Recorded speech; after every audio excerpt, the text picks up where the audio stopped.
Hello, and welcome back to the Follow Your Spark podcast. I am so excited to have Julie Lundy here with me. This incredible human across the screen is a working mom of three. She's a life coach, she's a former business strategist, and she is all about helping moms build lives they love. I've had the pleasure with working with her as a coaching client, and I know her passion for the work that she does, and I cannot wait to get into this conversation. And I know she takes a really personalized, holistic approach in her work where she empowers women to trust their intuition, take action, and find balance without the pressure of perfection. She is a birth doula as well as a certified life coach, and she also brings real world strategies from her career in business consulting to motherhood, where she supports moms in creating more joy, growth, and fulfillment in her life. She deeply believes in helping moms build a life that's true to them, not just based off of what you find in parenting books. So I can't wait to share her wisdom with you. And I also love sharing stories about how I get connected with people because I think it's so interesting to hear about that. And Julie and I had a very interesting meeting. We actually grew up in the same city, like Yeah. a random city in South Florida. We never met. We went to the same high school, and we actually met in Maryland at a house party where she asked me, "Oh, where are you from?" And I normally don't say Cooper City because nobody knows Cooper City. And I said Cooper City, and she was like, "Oh my God, I'm the same way. We went to the same high school." So it Yeah. definitely felt like a divine meeting. And I'm so glad to know you and so glad you're here. So thank you for joining me. Thank you. Thank you. And I remember specifically shouting to my husband, and you're like, "Why are we shouting?" And I was like, "Oh, I haven't said it yet. I'm also from Cooper City." So yeah, it's really we were meant to meet. Yes, I love it. So, the first question I love to ask people is when you hear that phrase to follow your spark, what, if anything, does that mean to you? So it's so interesting. I always thought since I was a little kid that my passion and obsession with babies and motherhood just meant I wanted to grow up and be a mom. And I did. But after I had my son, I realized like there's so much more to it than that. Like I love motherhood, but I also love being in this space of motherhood, being in the Mm. space of people in this transition from woman to mother. And as they make all the adaptations in their life to suddenly take on caring for this other person. And when I think of my spark, I mean, I feel like you ask anyone who's known me since I was 4, like my spark was to be in the space of mothers. Mm. That's so interesting. And it's funny. One question I was going to ask you that you already just answered is if you were to look back on your life, could you have guessed that you would have ended up at this moment? And it Yeah. sounds like 100%, like all Yeah. signs were pointing towards here. I mean, at some point I learned the term of a neonatologist, and I did think that for 5 seconds when I was 10. But I think this makes a lot more sense, like guiding women into this journey for sure. Hmm. Yeah, and I'm curious if there were any other like tipping point moments along the way. I know you've worked in different businesses and consulting and like what did it not what did it take to reach the point where you're at now, but were there some moments that really helped you find clarity in the kind of work that you wanted to do or what you're doing now? Yeah, so I think it was definitely two parts. So one, about a year after I had my son, I said, I loved having a birth doula, and I feel like that's not easy, but it was a first step, an entree into working with and supporting mothers. So I went and did a birth doula certification. And that weekend, it's a 5-day training. I'm in this room and I'm like, oh, there's others like me. This is an interest. Some women are interested in motherhood and in helping women feel safe and connected to their bodies and their journey and supporting them and not putting their ideas onto someone else but facilitating their journey. And I was like, oh, I feel at home here. And there was that was an eye-opening experience. Hmm. um, so that was one, and the second one was just the world kept coming to me with, please help me with this. I get text messages from friends all the time who are literally, I was traveling with my kids and I was feeling stressed, and then I told myself, well, what would Julie do? And then I did what you would do. And would you do what I just did? And so, people come to me as this like resource, as a perspective shift on Hmm. motherhood and parenting. And it's like when the world asks you to do something, you have to do it. Mm, I love that. So I'm hearing as far as what is a spark or maybe what does that mean? You use the words, this was natural. People kept coming to me. I heard the words at home. So what I'm hearing is like that spark inside is just what feels natural, what you're drawn to, what is easily coming to you. And it sounds like from a very young age, you just had this passion for children and mothers and working with kids and just followed the breadcrumbs along the way to see what were all the ways that this could potentially be expressed. Yeah, yeah. And I have many Google Docs of, is it this path? Is it this path? Is it just having more babies? What are the Mm. options of how do I be in this space for as much of my waking hours as possible? Yeah. What did help you find clarity or at least follow different paths? Like, how did you choose, like, okay, it's not this, it's not this? Yeah, I tried on a couple different hats and so that's I think part of it. And then again, it's just like the world kept coming to me with this. Mm. Like people kept asking me, "Hey, can I pick your brain on how you would handle this or what do you think?" And I learned through our coaching training, but also through working with people that my way isn't the way, but figuring Mm. out what's the right way for that person, their kid, their household, their values, and then helping them come to the answer with the knowledge behind it, but come to an answer that is the right answer for them is A, going to make them be more successful, and B, going to be more aligned with what they Mm. need. Mhm. And so it just felt very organic, honestly, over the past few years. But I'm sure there's more intentionality that I'm forgetting.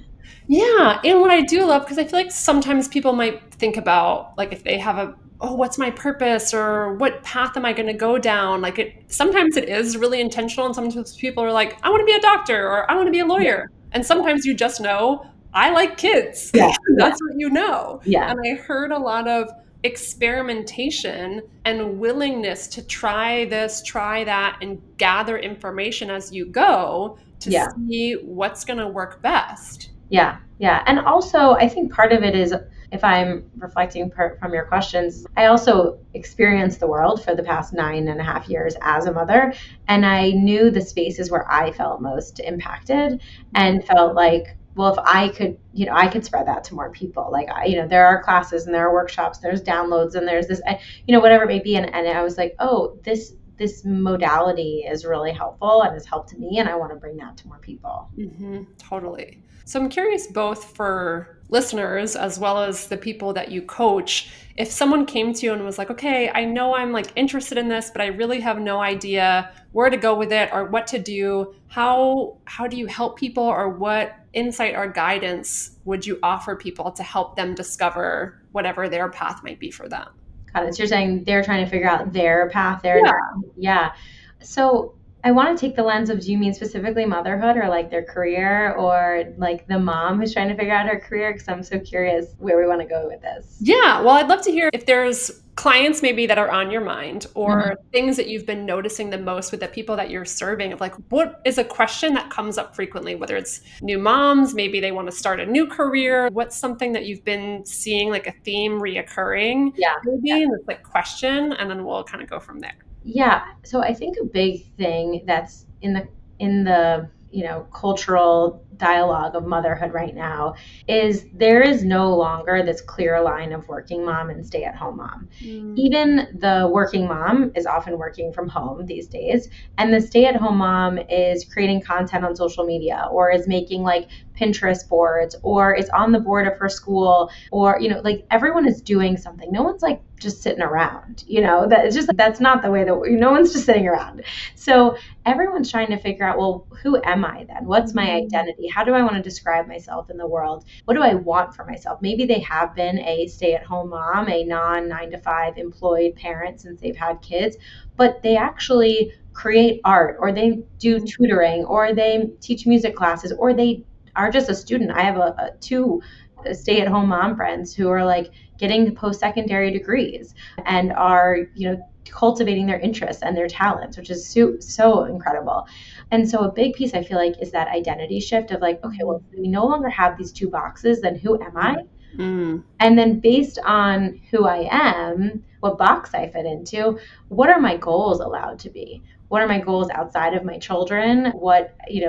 Children don't Mm. give you a scorecard. And even when they do, I hate you, mom, and like doesn't mean you actually have done a bad job. So really defining for yourself, what will feel good for me today, this week, this Mm. year, this month, so that I know I've taken care of myself, accomplished things that are important to me, built deeper relationships and so forth. Mhm.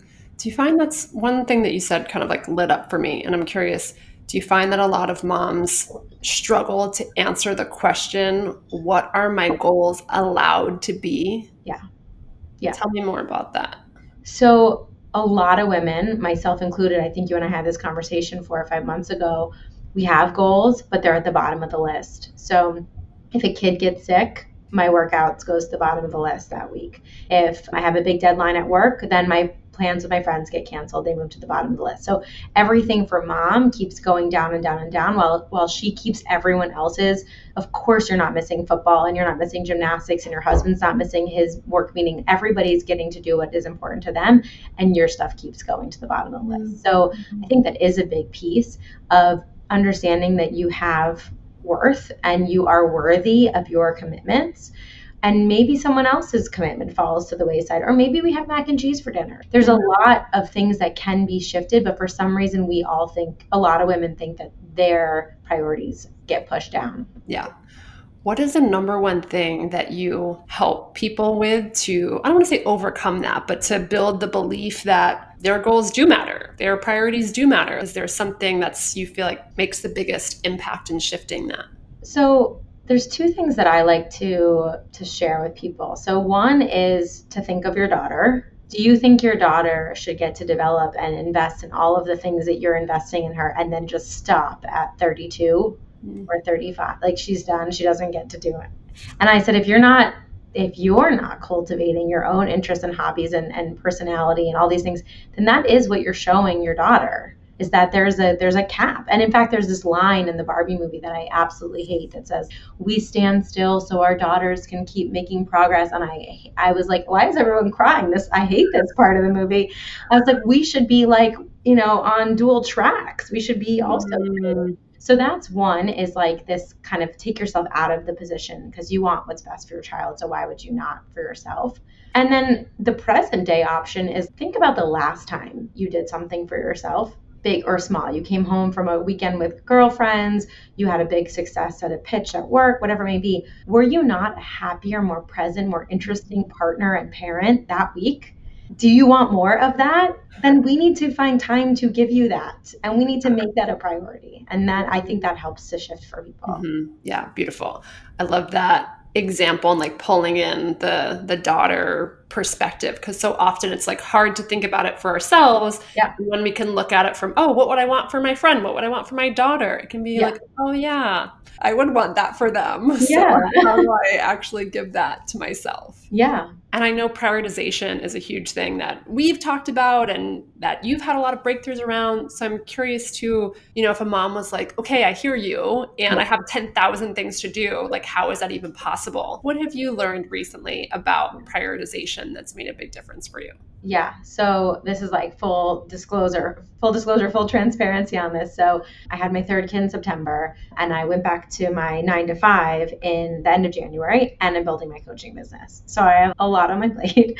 And before I did this, I said, there's no way that I can get everything done if I just do it the way I've done it before. I don't know how to do the math on this. Do I have 33% more children or do I have 50? I don't know, but I have more children now, and I have two jobs that I'm trying to make happen. So I sat down and I said, what are all of the things that matter to me in a week? What are the things that must happen for my week to be successful? Mm-hmm. So basically priorities. All right. Mm-hmm. And then it's prioritization and mapping. So like, when do those things have to happen? Like dance for my daughter has to happen on Mondays, and I have to be in the office on Mondays and Thursdays, lay it all out. Mm-hmm. And then really thinking about what would feel good having accomplished in a given week. And so I have a process that I run people through to actually build this out themselves. But essentially, I would lay it out as prioritize and surface what matters most to you, plot the must-haves, and then plan out the rest of the time so that you finish the week and you go,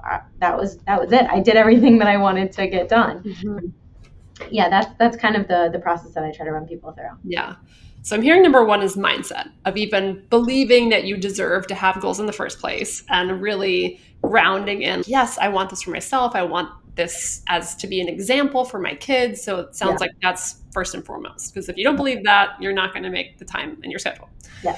And then number two is to be able to ask yourself, okay, what are my priorities? And if you are having more children or if something changes, it might be time to reevaluate. And Yes. maybe it's not just like cram more things in the schedule. Maybe it looks like doing things completely differently, or Yeah. things that were a priority 6 months ago are no longer. Or like Hmm. you said, like maybe one day we eat mac and cheese for dinner and we don't have a gourmet meal or whatever it Yes. is. Yes. So Literally, and I baked out the week of meals for us. Wednesday is our easy button dinner, which means reheats, freezer dinners, or mac and cheese. Like, I'm not making a fresh dinner 5 nights a week. It's not happening. yeah. We can't do that. Yeah. And I would imagine that's really powerful when you can see the priorities and see, okay, well, yes, healthy meals is important.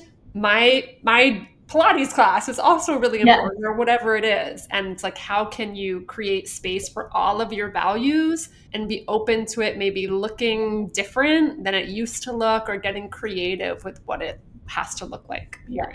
I want to add one other layer to all this, which is holding yourself accountable to it, because I think it's really easy to say, yeah, that's nice to do, but I'll just tell that friend I can't make it, or Mhm. oh, the gym doesn't mind if I, don't come to the class I signed up for. And slowly but surely your priorities start to fall by the wayside and you look back and you go, I didn't accomplish everything I wanted to this month. So, I think it's really important that if it goes on the calendar, that unless you're sick or your kid is sick and no one else can take care of them, you're keeping that meeting. You keep that time that you've carved out for yourself so that you can really invest in the things that matter most to you. Mhm. What helps you to follow through in those moments? So for one is I try to not put things on the calendar. I don't have my husband uses this phrase, a full body yes. Don't put it if I'm going to regret this later. So first be pretty critical before I actually commit to something. Mm-hmm. If I commit to something, put it on the calendar, communicate it with those around me that my meetings go on my calendar is like dad with kids, Julie at Pilates, to use your example. So everyone knows where they need to be. It's not a surprise that I'm leaving the house, right? Mm-hmm. And then, you taught me something once that I'll be honest, I don't stick to. But it's putting your why in the calendar invite, which I like the theory, but what has worked for me has been to just only put it there if I can articulate it with, my eyes closed backwards and forwards, why it's there. Mm. So, I try to only commit to things that I know I want to do. Mm-hmm. Yeah. So I'm hearing of whether you write it down or not, you just think Yeah. it, like understanding why Yeah. it matters, Yeah. why Pilates matters, why hanging out with your friends matters, why whatever it is matters. Because Mhm. if it's not clear why it matters, it's going to be very easy to let the 10,000 other things that you could possibly be doing fill up that time space. 100%. Yeah.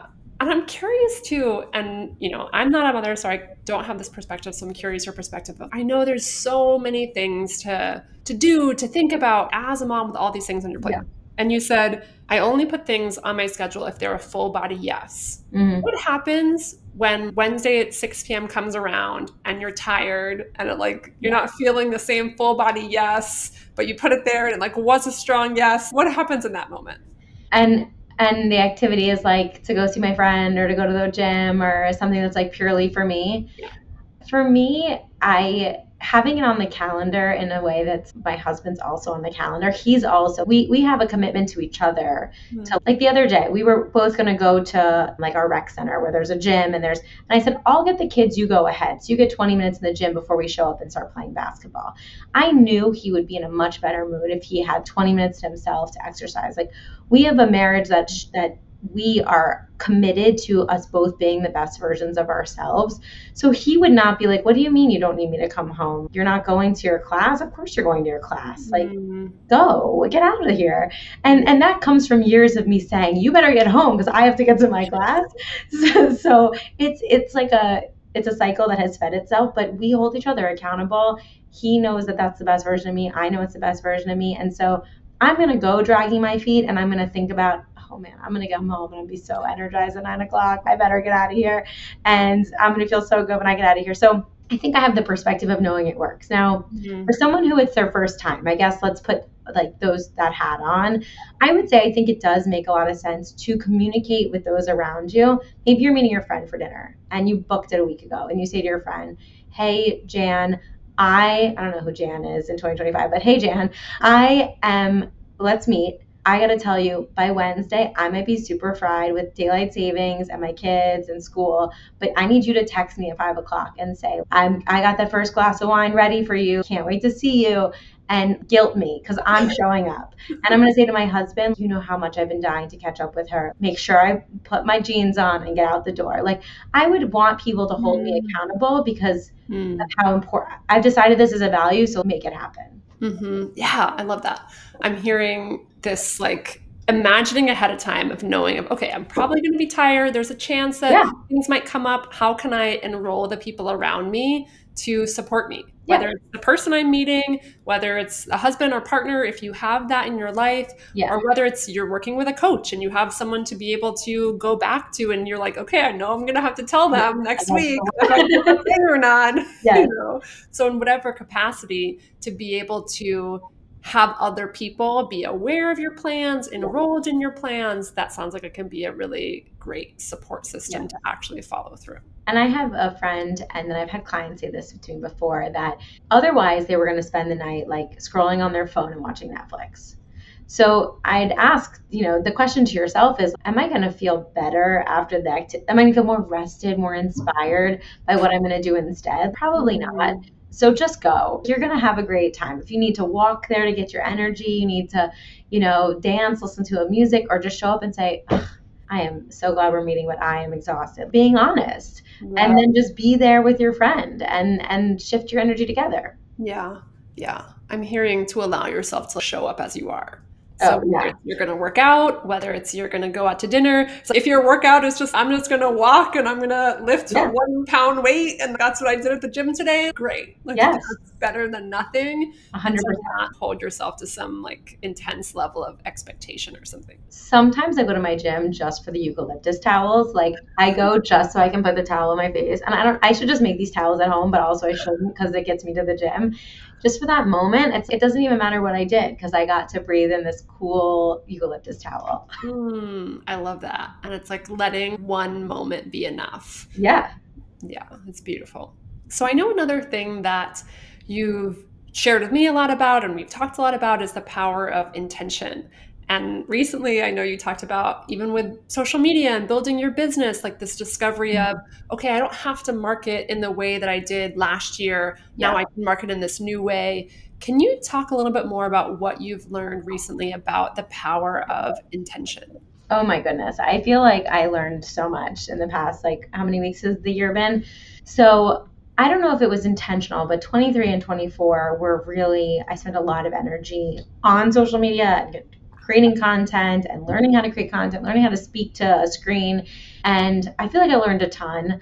But unless you are doing that, like really intentionally and with like a lot of focus, it's hard to grow in social media. It's increasingly harder to grow in social media. And a lot of people talk about how there's not a 100-to-1 ratio of followers to clients. It's really hard to measure how you're going to convert people. And we could talk about the business of it, but really about the intention. So when I was thinking about 2025, I said, you know what? My goal for 2025 is to be out more. And I set a goal at first in January to have 20 coffees. And I said to you, I said, I don't even care if I have 20 coffees. I care that I tried to have 20 coffees and maybe I end up with 8, but it would be 8 more coffees than I had in December. And it would be 8 more conversations than I was having before. So I set that intention, be out more. And what that meant to me was go to networking lunches, go to schedule coffees and breakfasts, go to conferences, host my own events and my own workshops. And now it's March 10th, it's the first week of March, and I've hosted 3 events. The last one was 130 people, and I just can't believe if I had said my goal was social media this year, like I really don't think I would have had my mind primed Mhm. for this kind of gathering. I've had so many amazing coffees and lunches with people that like it's been so long since I've connected to. In fact, when I built out my calendar, I blocked off 2 mornings a week that said optional breakfast. So now when I reach out to someone and they say, can we get together? I say, oh, are you available downtown on Monday or Thursday? I know when my windows are. I've Mhm. created this space for this connection. And now I'm not confused. Oh, I don't know. I'm busy. I'm this. I'm not. No, this is when I'm available. Mhm. So it's incredible just how if you have, and I've experienced, if you have just like a North Star of what am I trying to accomplish, how the ideas and the and the space just kind of like bring the right energy and the right actions together because you said this is what I'm going to accomplish this year. Yeah. One thing that I'm curious about, and I've heard this recently from some other clients, and I feel like this can apply to business and this could probably apply to motherhood and a million other things. This, when people think about marketing, oftentimes they're like, okay, I have to be on social media. I have to do things this way. I have to have a huge following. Yeah. And really, you don't have to. There's a lot of different ways to approach marketing, to approach business, to approach motherhood. So my question is, was it challenging for you to make that mental switch to leave behind like a strategy that you had been Mhm. using for a while and start doing something differently? Like what went on mentally in that Yeah. transition? I decided to, well, when I looked at the past, I learned a ton. I learned how to communicate my message and what mattered to me. And like, I do know how to edit my videos now, and I know a lot of different social media tricks. So I feel really good that I can do that, that I have that skill. I also told myself it's not like social media is dying, nor am I deleting the apps. So my now approach with social media is post anything I can do in about one take or one take with like minimal edits. Post anything that I'm like drawn immediately to post, but I'm not doing a content calendar. I'm not focused on just growth. It's just if I have something I want to say it. Okay. Um, the other thing is to like when I had this event, one of my co-hosts on the event, she was like, "Oh, I'm doing a ton of follow-up on the event like the next day." And I said, "Oh my goodness, I am so exhausted. I can't." She said, "If I don't, then the weekend will pass me by and I'll have something else to share and I'll get overwhelmed and I won't share." And I thought, oh, that's always how I feel, but then I never share it. And Mm, I was motivated by her saying that to just get out there and in imperfection to share it in the one take mindset and just go and do it.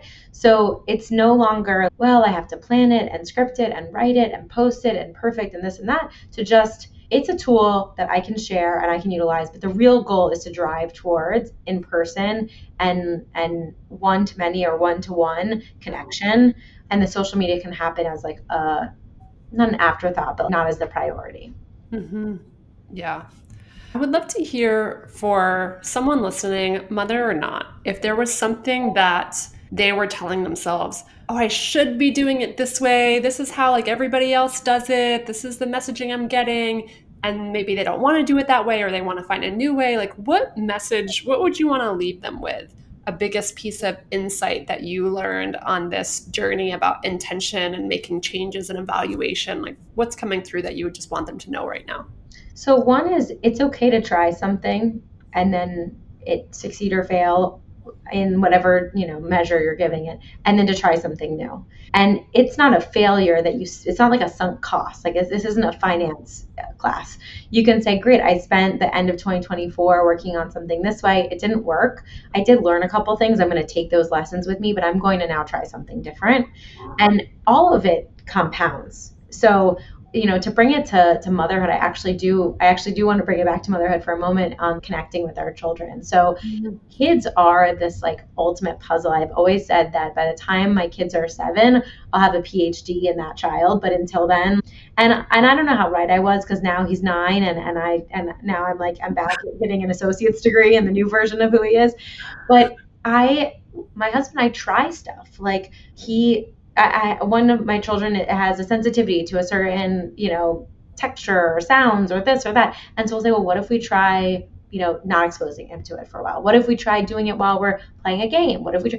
And, we're always trying stuff, and it's okay if we fail. It's just a bad, it means it wasn't the ideal experience. And we can go, great, that one didn't work, or that one didn't work this time, but maybe it'll work in a different setting.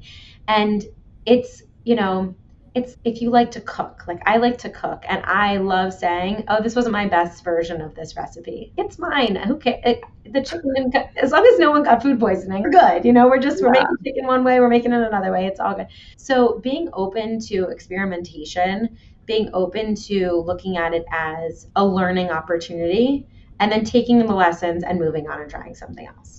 Totally. Yeah. So I heard the power of evaluation, of being able to ask yourself those questions of, okay, what worked, what didn't, Let me come back to what was my original intention in the first place, and like Yeah. spending time asking yourself, why am I doing it like this? Same Mhm. when we were talking about prioritization and time management. What really matters to me? Asking that question first and then really reevaluating, is what I'm doing working? Is what I'm doing still fun and enjoyable and Mhm. effective? And as you have more kids or as kids get older or whatever, like that may change completely. So Mhm. the importance of asking yourself these questions repeatedly and Mhm. often with every new phase seems to be another key, and bringing in that curiosity and that like lightness of Yeah. not taking it all so seriously as if you were baking chicken or whatever it is. It just Yeah. doesn't have to mean anything if it Yeah. didn't work, quote unquote. Yes, totally. And this might be, that might not resonate with everyone, but I'm definitely an extrovert. And I think a huge part of this evolution process for me is I share this with people. Like I interact with a friend, they say, "Oh, I know you were posting so much on social media before, but now I saw you did this big event." And I say, "Yeah, actually I decided this year I'm going to focus more on being out there because I don't want to be at home behind my phone. I want to be like out and present." And that feels like it's lighting me up today in this season of my life. And being both accountable and honest with my community is really important to me. And then you learn something and someone says, "Oh, I tried that too," or "That's so awesome, I want to connect you with this friend of mine who love and care about you, want to see you succeed, they want to see you be happy." And you don't have to keep like your business life or your accomplishments like in this little corner separate of your social life or your community life. Totally. So I'm hearing this allowing yourself to evolve and show up honestly and Yeah. authentically with your people. Bring them into your process. Let Yeah. them know what worked or what's changing or why you're doing things differently, and just be able to be human and be honest. Yeah. I love that. So I'd love to hear too with your work, what is fueling you most right now? Like, why is it so important to you to show up as a coach and specifically as a coach for moms? What is driving you to pursue this? Yeah. So there's something really interesting that I'm observing. And I think part of it is my own experience as we all infuse ourselves into work, but also what I'm seeing in my community. So, as a bit of background, I had my first kid when I was 27, which was like before all of my friends were having kids. And it was 4 years before COVID. And that's relevant because I feel like that having kids before COVID meant like you had a kid, like you still went out and still traveled and still took your baby to places and friends, and it was just like a much more it's not enmeshed, but a much more integrated life between family life and children and the world is how I experience it at least. But I have this whole pocket of friends who became moms for the first time when I became a mom for the second time during COVID. Mm-hmm.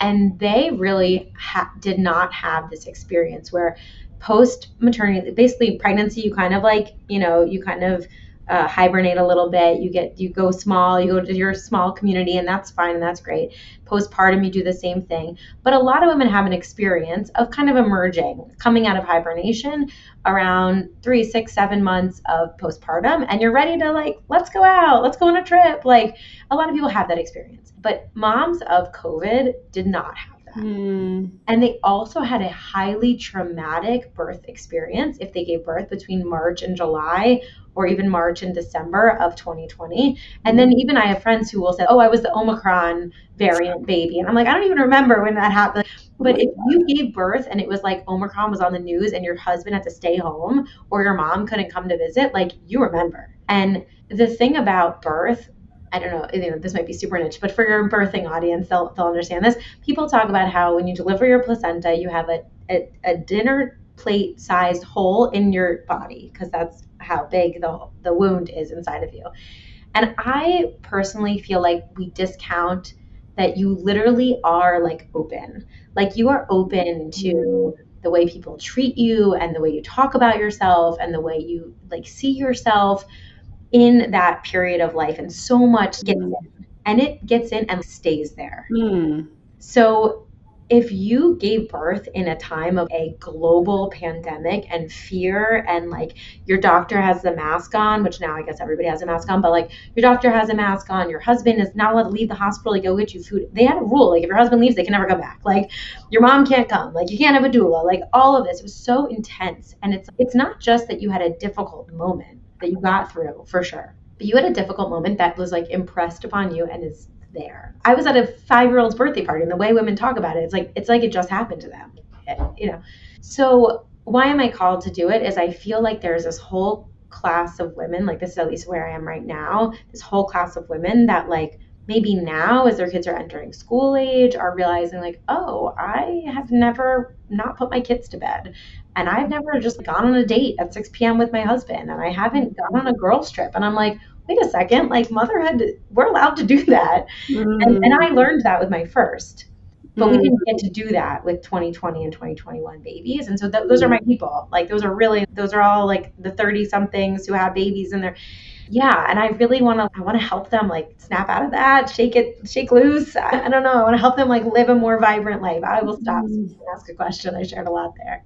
Wow, yeah, I've never heard it articulated like that. And that makes total sense of just the openness of motherhood and the receiving and just what a intense, I'm sure, portal and initiation all of that is, and how unique and nuanced that experience was for so many Yeah. giving birth at that time, and how, like you said, it was so drastically different from pre-COVID, and now we're in a new era, and just being able to have offer support to women who to give them space to even think about that, to Yeah. like process what happened Yeah. and then like reconsider of okay, Who this am is I now? how, what'd you say? Who am I now? Who do I want to be? Like, we don't have a pandemic now. So like now what do we, and our kids are 5 and like, where do we want to be now? Yeah, And like, you didn't get a chance to consider that in 2021 and 22, like postpartum. yeah, And I have this weird luxury of because my kids have such this big gap. I have a 9-year-old and I have a 6-month-old. So there's almost a part of me that didn't realize how drastic the COVID thing was at first. Because for me, it just felt like a second kid. Like life just got harder. Now I have 2 and whatever. But now that I'm having the third, and I'm having the emergence happening to me. It's wow, 6 months, let's go, let's party. And I noticed, wait, none of my friends, not none, but a lot of people, a lot of women I see around me, a lot of clients, a lot of friends, a lot of people online, I'm seeing like don't have that moment because they had the first and second, like 2020, 2022, and maybe they had another, but like then they're wrapped up into the whole family thing. And it's really hard to break free. So yeah. like I'm like a visitor from the past to tell them like, no, we took our babies to brunch and like we pumped and then we went on a trip with our husband, or we took them on a trip and went hiking with them on the backpack. Like we lived. And I want Mm, everyone to get to do that. It's such a more fun parenting mm. experience. Yeah, I'm hearing this like energy of pattern interrupting or rewiring and being able to show a different possibility. And some women, some mothers might be very in their experience of, oh, this is just what it is, Yeah. without Yeah. taking the time to question like, but does it have to be? Yeah. Could there be another way? Yeah, and we only know our own cohort, right? So you only know the women. I mean, your friend group all had kids at the same age. Your friend group became the kids, the moms of the kids. So like you're in an echo chamber of this experience of new motherhood that happened around 2020. Like that's at least my echo chamber. That's experience. I think this limiting thing that they don't have to. Yeah, yeah. And it sounds like I heard different themes of this throughout the conversation. And I'm curious, is there any like biggest narrative about motherhood you feel like you're passionate about changing or addressing or shifting? I have so many. I mean, I even like just today is daylight savings time or like the week of daylight savings times. And I'm like out here posting. I'm here again with my toxic positivity on daylight savings to say it's time for a reset. Look at this beautiful opportunity to wake up earlier, or go to bed earlier, or wake up later. Whatever it is you want to accomplish, do it now. Like the clocks have changed. And my social media feed is filled with people saying, "Oh, telling mothers they lost an hour of sleep but is ridiculous because we never sleep and blah blah blah." Everything is so negative. So I would say the number one thing I want to change is that it's not so negative. Like it doesn't have to be so negative. Like motherhood is not a negative thing. It Mm, is honestly only as negative as you believe it to be. It is mm, hard. It is challenging. It is at times scary. Like call me when my kids are sick and I sound like a different person. I really have a very hard time when my children are sick. And it's a logistical challenge, all of the things, but it is not miserable. It's mm, like really fun. It's really beautiful. And I think that gets really lost because you sound like you have your head in the clouds when you say that. Mhm. But I wish I wish I could, and I do try to shout that from the rooftops. Like, isn't this fun? Isn't this amazing? Mm. And it's not always a perfect thing, but what other things that I like to debunk? A lot of people tell me as a breastfeeding mother how easy it is, and I want to die inside when they tell me how easy it is. And they mean that I don't have to mix formula and water or something at 3 in the morning, which I understand. But I gotta say, I'm literally making something from my body. When someone tells me it's easy, I'm like, why don't you make it from your body? Like, okay. So I guess that's my counterpoint to the easy and hard thing. And I would say the last one is a big shift I'd like to help people make is a lot of women struggle with sharing the load with their partner.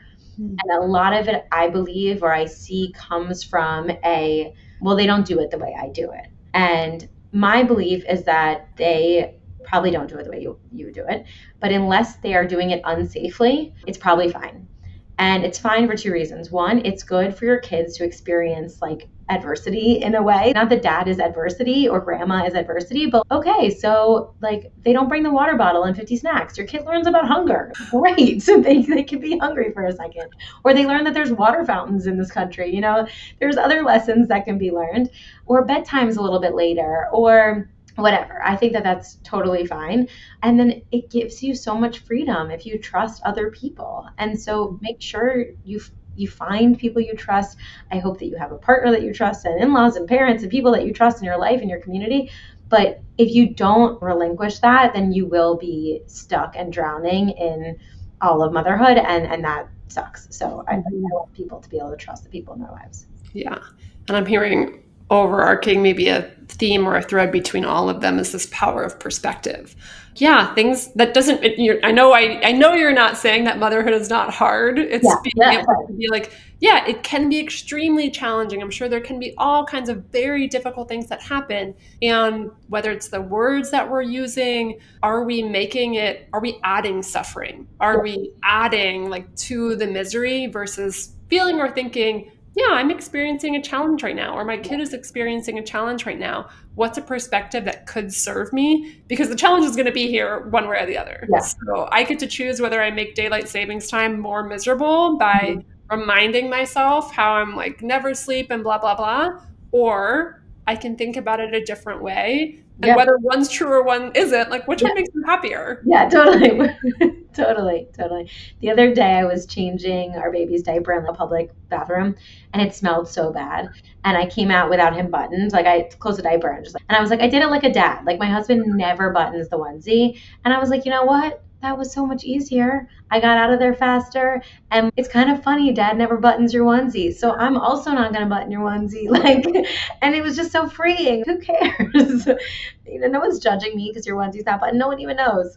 Yeah, I love that. And I'm hearing again that energy of just like lightness and not taking it so seriously, especially if you don't have to take it seriously, something like that. Yeah. You can just have fun with it. Hmm. Beautiful. So I'd love to hear for listeners, maybe they're not familiar with coaching. I would love to hear a little bit more about even what you personally got out of experiencing coaching yourself that would give people a better understanding of what coaching is all about, what's possible through this work. Oh man, I want to like tee the question back to my coach. What were the good things I did? It's so hard to remember. If anything comes to your mind, feel free to throw them out there. But I think big one is like the narrative shift. Here, I have a good one. If I have a thought and I'm like, oh, that thought is not serving me, how I change the thought. And I believe that from working with a coach, like having reps of saying to you, like, I have this thought, and you were walking me through like how to change the thought, how to feel something different. What do I want to feel? What do I want to experience? How do I want to help myself stay in that feeling? All of those exercises we did together, I'm now able to do for myself. So coaching, I always describe to people as not like a therapist in that I'm not necessarily going to go every week for the rest of my life, because the hope is I have a particular problem I'm trying to work on, and I'm learning new skills skills that I can apply in my life. And if I have a new challenge or a new goal or a new way I want to level up, then I'm going to go back to coaching for that new integrated skill. And additionally, not like therapy because I'm not like working on my trauma, right? So we know all that. But I'll give you an example of something that I knew I was like, oh, the coaching has worked. The first few weeks after having the third kid, I was like, oh God, what did I do? And like literally pulled into the hospital parking lot and we looked at each other and we were like, what are we doing? This is stupid. What did we do? Too late. Yeah, too late. Like literally, you're later. And and then I kept with this thought. I've started over. I've reset the clock. Like now everything is different. And it was like that for a few months and a few weeks. And I wouldn't say it was like postpartum depression or postpartum anxiety, but just like I've really reset my life. And then I was like, wait a second. I feel that way because I am telling myself that over and over and over again. I was like, what else can I tell myself? And for a few days, I just kept looking at other things I could tell myself. Like, ooh, I love babies. That's nice. I am taking like a pause from work because I'm on maternity leave. That's nice. I am getting to remember the babyhood with my other kids. Like my daughter's always taking out photos from when she was a baby because she's so excited about babies. So she wants to look at pictures of when she was a baby. And I slowly started adding these things. And then finally I got to a full sentence of, okay, I haven't reset the clock because there is no clock. There is no timeline in which I need to get somewhere in my life. It's okay that at 36 I had another baby. Lots of people have their first baby at 30. There's no clock. That was one. Two, this baby is like making me younger again. Like it is helping me back into a youthfulness that is going to continue for the next 20 years that I was almost exiting because my kids were getting bigger. And in any case, without walking through the full thought process, I learned that like my stories don't have to stay my stories. I can have new stories that serve me and make me embrace where I am in life in a better way. And I feel like I've really learned that. A big way in which we practiced that was I had a lot of frustration and I think guilt about not being further along in my business at that current moment when we were talking about it. And looking at the history and throughout our conversations, we would talk about, well, it makes sense that I wasn't there at this moment because I need to learn this lesson instead. And it makes sense that I wasn't at it in this moment because I was busy with these kids or I wasn't ready emotionally or because I needed to accomplish this thing professionally. And that professional skill has contributed to my coaching. So all of it felt like it actually was pieces of a puzzle and not like shackles that slowed me down. Yeah. Yeah.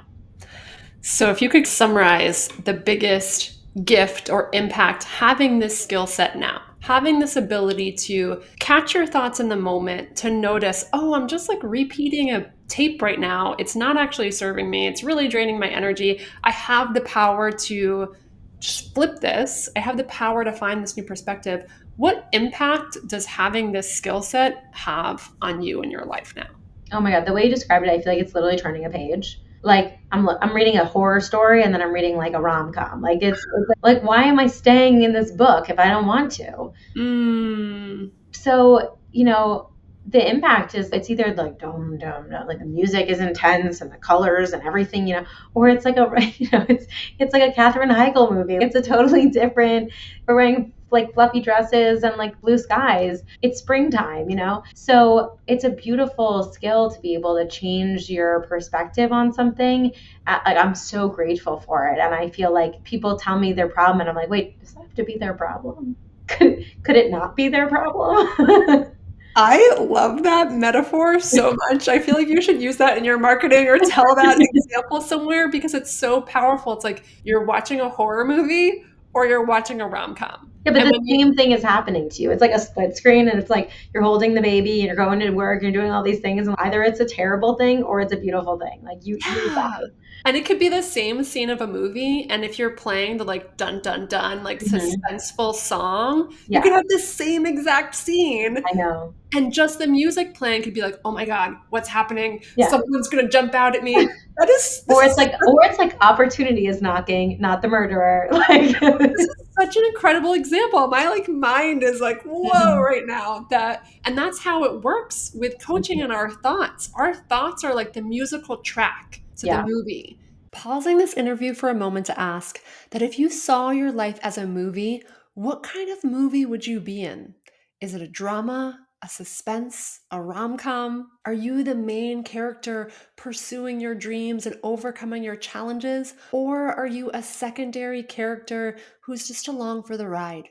If you're ready to step into that main character energy and live your life as a bold heroine's journey, coaching can help. The work I do with my one on one coaching clients is all about helping you tell an empowering story about yourself and your life, show up more confidently and authentically, and focus on what's possible rather than let fear hold you back. If you're craving support to step into your next level life, let's talk. I offer free 75-minute clarity calls to help you illuminate what really matters, understand what's getting in your way, and discover the simple tools that can help you powerfully step forward. If you're ready to find out what having support, accountability, and guidance could unlock for you, go to ginacasbara.com/clarity call to book a time to chat. If you're feeling that spark, I cannot wait to connect. And now let's get back to the interview. And Yeah. if our thoughts are like, oh my God, I'm in danger, I'm not going to survive, what's going to happen, then that horror movie music track is playing. And the impact of that is, your cortisol, your emotions, your stress, you can't sleep, like they just snowball Yeah. forever. And I'll give you like to take it to the motherhood example again, which is that kids do not like they don't stop talking. They don't once they talk, like they never stop talking. And if you are stressed and you hear mom, mom, mom, mom, it's like shut up. And I get there plenty of times. Like it's really hard. If you are at ease, it's like, yes, tell me what? Oh my goodness, what happened? It's incredible how the exact same sound can drive you insane. And it's if I'm cooking dinner and they're going, mom, have you, okay. If I'm in a good mood, they're cooking dinner next to me. We've got the stool on the counter. We're having fun. And you can just tell the energy is different because I'm excited to be in that moment versus being like, oh, I got to get dinner on the table and I got to get them in bed. I got to make lunches. I got to do my work. That's all my own perspective because I have to get the same stuff done no matter what. Wow. I loved all of this. So, for someone listening, if they're a mom or otherwise, and they're like, for sure, I want to stop playing this horror movie track in my brain and I want to go to rom-com land, how can they work with you? What are you doing right now? What ways can you support people? Yes. So I am launching a work reset course in May. And I can tell you now, like where to find it at julielundycoaching.com/work reset. And essentially it's for anyone. Now this is going to be like, if you have a different challenge, we can talk about a one-on-one challenge. But if you are thinking like my relationship with my work is unhealthy, and I'm talking about a couple different versions here. So one, like you're returning to work from maternity leave, like I just was, or you're starting a new job and you've got kids, or you took a pause in some way and you're going back to work. So it's like one reset, but you're like, I can't let it look the way it used to. So I need a real reset. The other one is you are just drowning on either work or home and you know it's time for a revamp within everything. And the third one is are you trying to add something on your plate? Like you are trying to start a side hustle, you're trying to start a business while working your 9 to 5 or while being a quote stay-at-home mom, and you're trying to figure out like how am I going to fit this into my already busy schedule? Adding something that seems impossible. So I feel like I can meet the needs of all of these flavors of mothers and working moms in this 6-week course. I want to teach people how to prioritize what matters to them, make it all happen in a given week. And when I say all, it means like the things that you want to happen. Like I love when people ask me how do you do it all. I'm like, I don't. There's stuff I do and there's stuff I don't do, and we meet in the middle. And then getting really clear on that your value and your worth, why it's important that you stick to these commitments. What do you do when you inevitably get thrown off by a school closure, a sick day, a snow day? I mean, my first 2 weeks back from maternity leave were 6 full-on snow days, and the flu, an ear infection, the flu, someone throwing up. It didn't. No one made it easy for me to return to work, and I just had to deal. And the last piece is finding community within the women in the group, because the more people talk about what they're going through, the more you're like, oh, I'm not alone in this. This is actually really normal, and I need to be talking to people about this. Yeah, that sounds incredible. And this 6-week program starts in May, you said? Yes, it starts in May. So I'm just now putting feelers out for it. There's a landing page. You can click to learn more, and we'll have more details rolling out over the next 6 weeks. Amazing. So yeah, we will put all of that in the show notes. So if you fall into any of those camps or otherwise, we'll have all of Julie's info there that you can reach out to her. Yeah. And I would love to hear, as we're nearing the end of this conversation, if there was one thing that you really wanted listeners to remember or wanted to remind them of, what would that be? What's coming through now? Oh, what's coming through right now? To me, the biggest thing is that you absolutely deserve to love your life just because the media perception of motherhood is like the bedraggled lady with like bags and messy hair and just, disheveled and not having a good time does not mean that that needs to be your life. You, just like everybody else, deserves to have a life that you love. And how you get there and how what it looks like should be different than mine and from yours and from everyone else's, but it should be one that you love, and you absolutely, Mm. absolutely deserve that. And I want to help you make that happen. Yeah. Yeah, and don't listen to that line in the Barbie movie.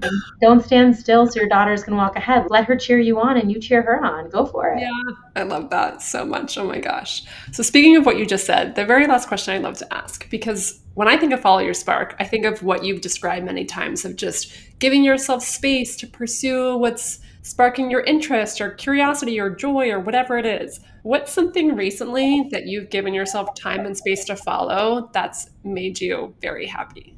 Mm. I want to be careful with the word happy, but I recently, it's the right question, but I'm going to be careful with the word happy. There was a really challenging moment happen in my community, in the Jewish community, to a mother in Israel, and to, many mothers in Israel experience a challenging thing. And I was like, I'm sick of grieving alone and by posting stuff on Instagram.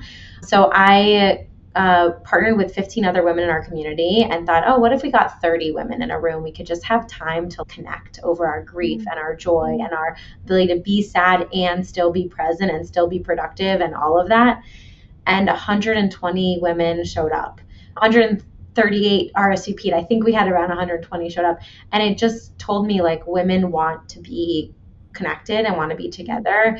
And I felt such joy that the community needed someone like me to say we're done doing this alone, and needed someone who was like willing to be productive and create and do and like push all the little details together so that this could happen.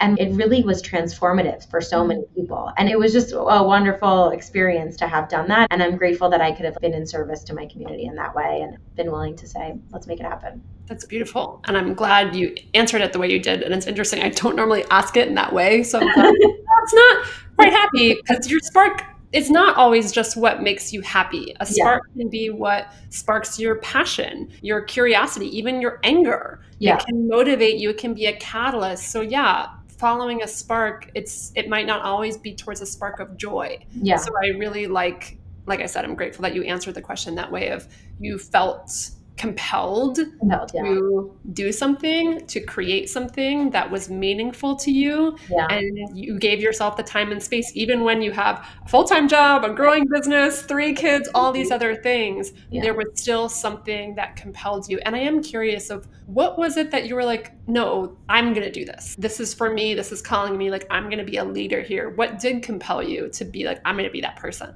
I think it was that intention to go full circle. I was like, well, my intent, like I wasn't thinking, oh, well, my intention. It was just like I've primed myself towards being out and being in the community. I had enough people say to me in 3 days since this news broke, I just need to talk to another mom. Oh my goodness, it's been so hard being at home with these feelings. And I was like, put a couple dots together, and I was like, I can do this. I just hosted 12 people for a workshop in my home about setting your intention for 2025.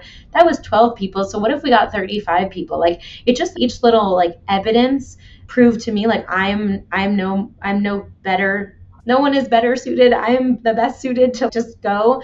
And then people kept coming to me, can I add this to the program? Can I add this to the program? Could I add music? Could I add a speech? Could I add a craft? Could I add this?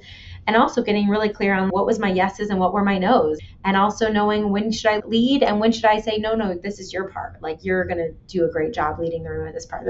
I learned so much in the process, but I just felt primed. I felt ready to do it. I don't know. Yeah. What I'm hearing is you've been paving the path in a lot of different ways. Whether from the beginning of the year when your intention was, I'm going to create more in person experiences, Yeah, and you started doing it in small ways. And maybe, like you said, at the beginning of the year, that thought might not have been there. Of, I'm going to create an 130-person yeah, event and it's going to be like this and this and this. So I'm hearing this snowball impact of what happens when you allow yourself to follow these sparks or breadcrumbs Yeah. one at a time, to not demand or expect going from 0 to 100, but letting Yeah. them build. And like you said many times throughout this conversation, of following what feels like a full body yes, following the desires, following what it feels like the world is asking of you or inviting of you, and really just leaning into that. Yeah, absolutely. Absolutely. Wow. Yeah. Beautiful. Oh my gosh, it definitely feels full circle. And I'm so excited to share this conversation. So thank you so much for being here with me Thank today. you. Thank you. This was so fun. It's so great to get to chat with you in this capacity. It's Yeah. and also I get to talk about it. I love it. All right, my friends, we'll talk to you soon. Yes, talk to you soon.